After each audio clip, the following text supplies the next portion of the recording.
How to spend Nectar points at Argos online.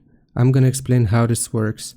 First, you want to go to the Nectar website, and if you have not connected your Argos account, you will scroll down where it says 500 plus big brand partners, and you want to click on Argos here.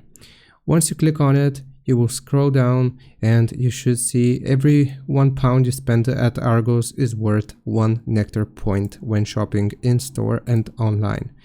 In order to spend points, you will need to link your accounts. So just click here to link your Nectar and Argos accounts.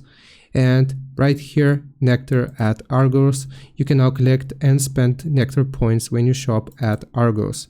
You will click on Get Started, sign into Argos, and then you will link your Nectar account. You want to click on Link Your Nectar account, and then you will just go through the login process.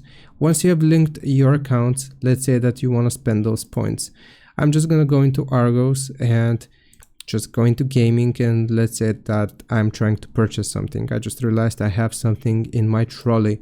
You want to click on trolley, and then you will choose your delivery method, whether you want home delivery or for it to be in a store. And once you have chosen your delivery method, you will click on continue to checkout, and from within the checkout page you will be able to use your Nectar points. I hope this helps and answers your question. Leave a like and subscribe, and I'll see you next time.